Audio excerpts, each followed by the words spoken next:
सहयोगी रहे हैं, साथ में सबने राजनीति की है। आप भी उनसे परिचित रहे हैं। एक गंभीर राजनीति करने वाले व्यक्ति ने, जिसने शायद कभी इतने बड़बोलेपन से भी किसी से बात नहीं की होगी, उनके चरित्र पर हमला करना, और वो भी बेटे को ढाल बनाकर, भारतीय जनता पार्टी इस बात की निंदा करती है। क्योंकि पीड़ित या प्रभावित कौन है? प्रभावित देवेंद्र तोमर हैं, और उनने बाकायदा एफआईआर की है। और एफआईआर में हमने ये नहीं कहा कि हम निर्दोष, हमने ये कहा कि हम जांच के लिए तैयार हैं। हमारे खाते, हमारे परिजनों के खाते जो भी आपको देखना है आप देख लें।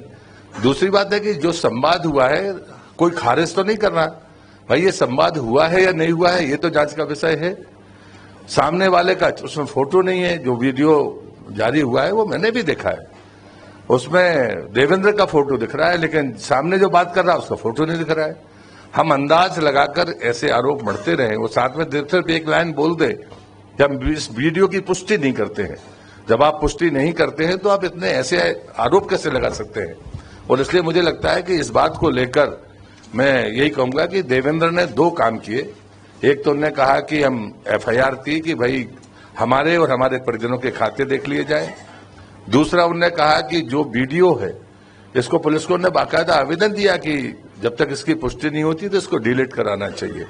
तो मुझे लगता है कि प्रभावित तो देवेंद्र हैं, और इसलिए मैं इस अवसर पर ये कहूंगा कि कांग्रेस ने जो राजनीति की है वो बहुत हल्के स्तर की राजनीति है, और इस राजनीति का उनका अपना पुराना इतिहास है।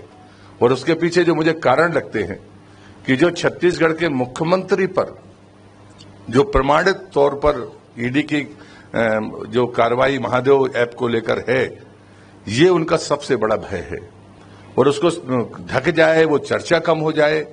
इसलिए मुझे लगता है कि ये प्रयास किया गया है, जिसमें मैं पूरी तरह से महसूस करता हूं कि इसमें छेड़खानी हुई है।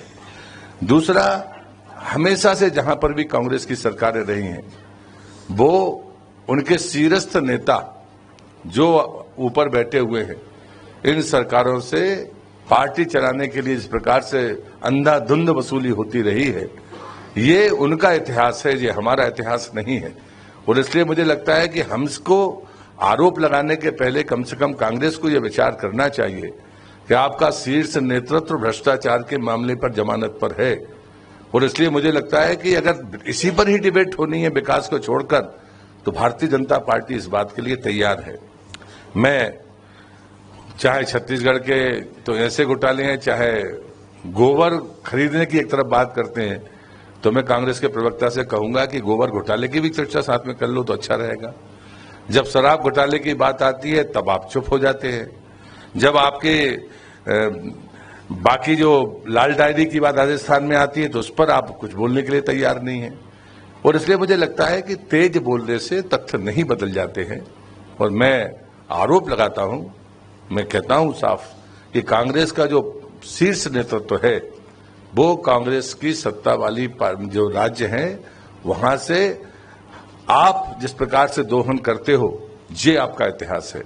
और इसलिए मैं आप सबसे यही निवेदन करता हूं कि भारतीय जनता पार्टी इन्हीं मुद्दों को लेकर कि हम विकास के मुद्दे पर बात करने के लिए तैयार हैं। क्योंकि कांग्रेस बौखला गई है हार से, वो जिस ढंग से छेड़खानी वाले वीडियो को रखकर विरोधाभासी बातें कर रही है, ये पूरी तरह से समाज में भ्रम फैलाने की कोशिश है। लेकिन मैं फिर से पुनरावृत्ति करता हूं, नरेंद्र सिंह तोमर जी का जीवन, साधनिक जीवन 4 दशक से ज्यादा का साधनिक जीवन है। उनकी गंभीर राजनीति का जो आचरण रहा है उस पर यह धब्बा हम सबको दुखी तो करता ही है। साथ में मैं कांग्रेस के इस षड्यंत्र की घोर निंदा करता हूं, और मैं कांग्रेस को कहता हूं कि आप अगर इस स्तर पर राजनीति ले जाएंगे तो ये लोकतंत्र के लिए और मध्य प्रदेश की शुचितापूर्ण राजनीति के लिए अच्छा नहीं होगा।